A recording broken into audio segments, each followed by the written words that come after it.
But Toby, that recognition of the creativity that can be accomplished with the digital tools, how did you come to that? Well, it's all about getting into it and watching other people that are succeeding and figure out what they do, how do they keep everybody there and united and entertained through this web of videos. I just recently started doing way more stuff than I should be doing because I'm doing a week.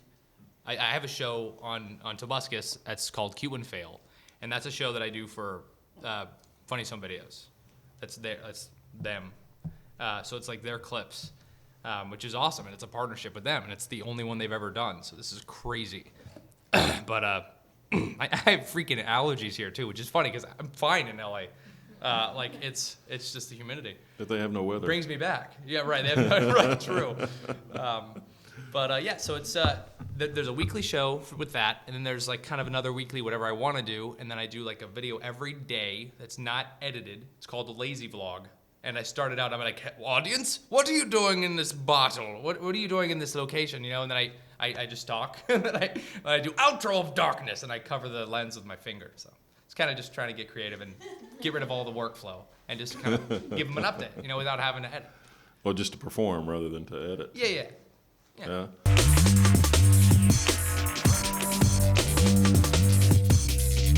He was using chat roulette. Chat roulette. Yeah. And which allows you to have picture in picture kind of thing. And he was making the songs up about the person on the other end. Yeah, it's it was a thing where you can go next and you can look at somebody else on a webcam, and it opens the doors for lots of naked guys, mostly. That's about it. Doesn't open any other doors. That wasn't really the point that I was trying to make. It was more. Oh. Okay. But this fella Let's go somewhere else with that. And maybe that's why he wears the hood. I don't know.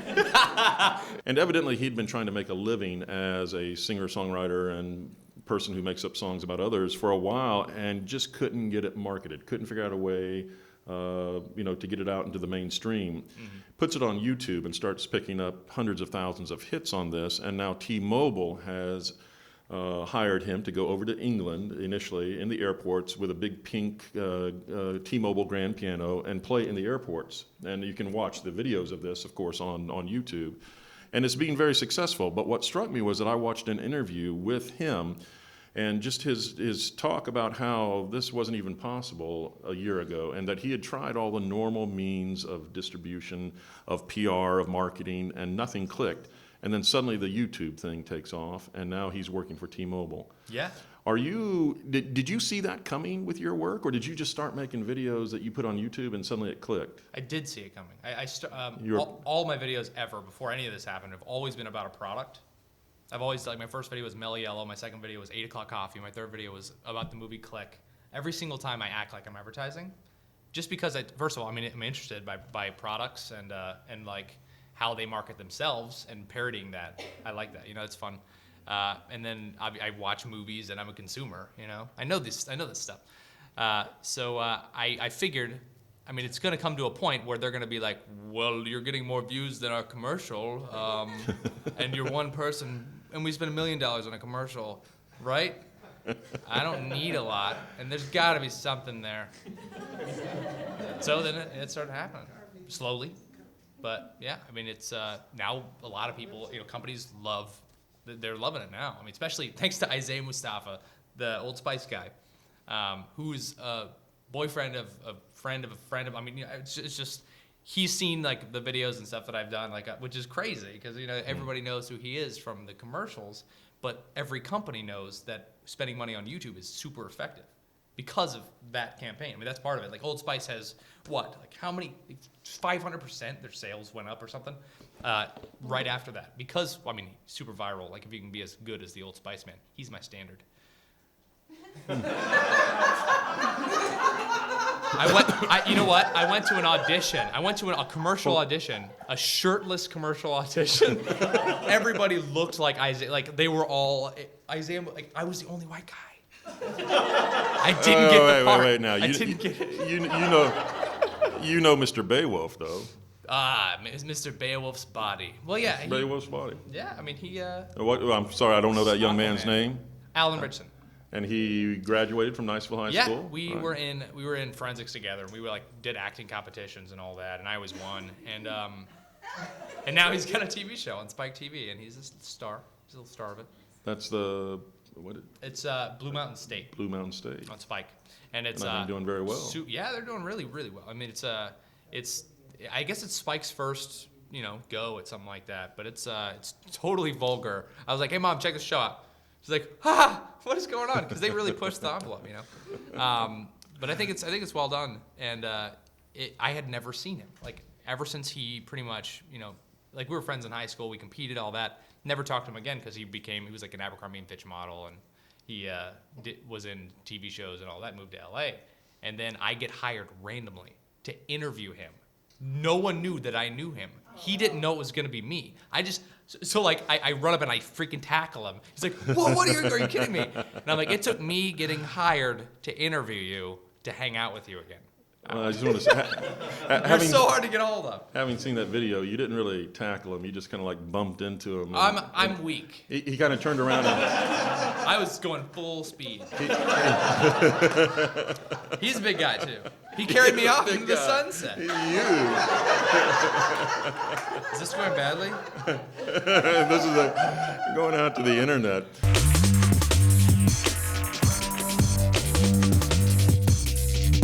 Well, you've already said that everything you do sort of has a commercial slant to it, right? I mean, you're thinking about that in advance of what you're shooting and editing together. Always auditioning. I don't think that I'm playing. Well, kind of. I mean, if they could look at this as an audition, and they do sometimes because of the views. They're like, oh, so people are liking you. I don't. Then whatever. But it's not that I aim at trying to do the product. I do. This was obviously sponsored.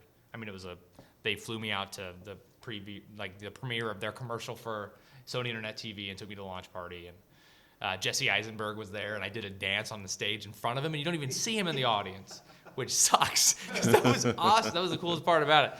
But it was fun. Check it out. Go ahead. There's a freaking graphical error in it though.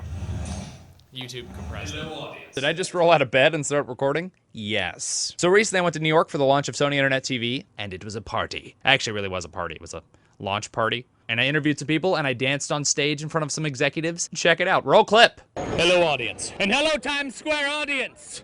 Thank you for coming for the premiere of Sony Internet TV's new commercial, which premieres for the first time ever on this television screen right now.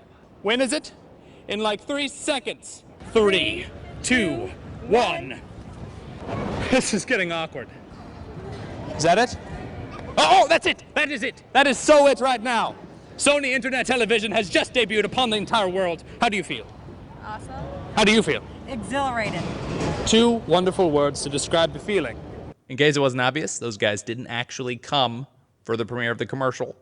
But I thought that was fun. And here's the next clip from the launch party. Roll clip. How's it going? Toby Turner here at the launch party for Sony Internet TV. Let's do this.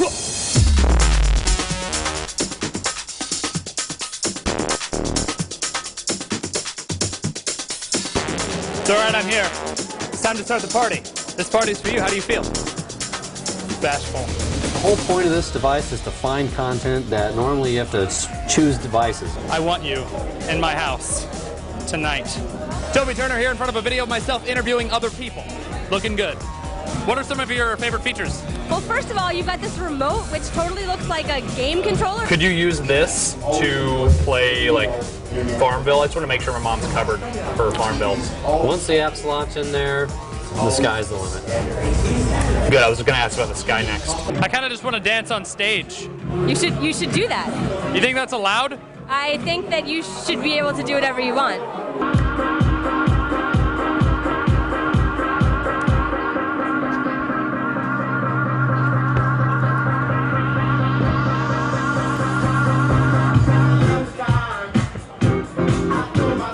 Toby here with a girl that's taller than me. What's your name? I'm Emily. Nice to meet you. Nice to meet you back. Do you know that I'm standing on my tippy toes right now to be as tall as you? I do. I see you going up and down, and it's impressive. I'm getting a good workout. What's your favorite feature on the Sony Internet TV? I mean, I love the ability to multitask. The ability to consume original internet content in your living room. What are you doing there? Right now I'm browsing. As you can see, I have my favorite websites up. The Food Network is #1. YouTube, of course. This is my life in a nutshell right here. I love consuming things in my living room. Thai food, content. Yeah. Logical next step. Keep playing with it. Don't let me interrupt. Go tweet about this interview. And thus concludes our Sony Internet TV launch party extravaganza. I'm gonna go mingle with some executives and see if I can get a free internet TV. Okay, Toby out. If you want to watch the video that I was interviewing of me interviewing other people, click up here. That was complicated. And yeah, I'm gonna go. Thanks for watching. Bless your face. Peace off. Toby out. Subscribe.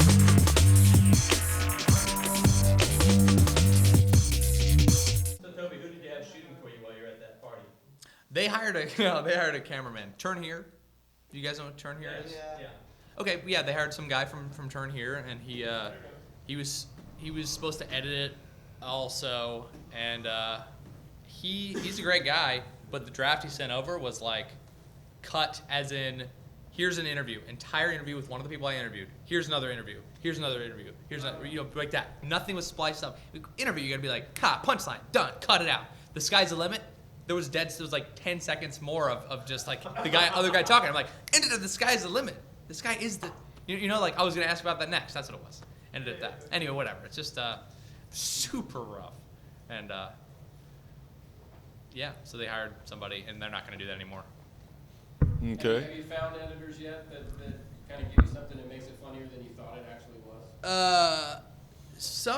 Sometimes this guy that Sean Klitzner that was doing YouTube stuff or internet video before YouTube was around, made some amazing stuff. He had like 100,000 followers, but nobody had 100,000 followers. That was crazy, and he's super funny, and we kind of have the same sense of humor. So he edited some of my stuff, and I'm like, awesome. Like you just have to be. It's tough. You gotta actually, be funny. Be a really funny editor. It's different editing vlogs. It's like freaking editing stand-up. You're putting together somebody's, kind of stand-up routine. It's weird. But usually it's it's a lot of tweaking after.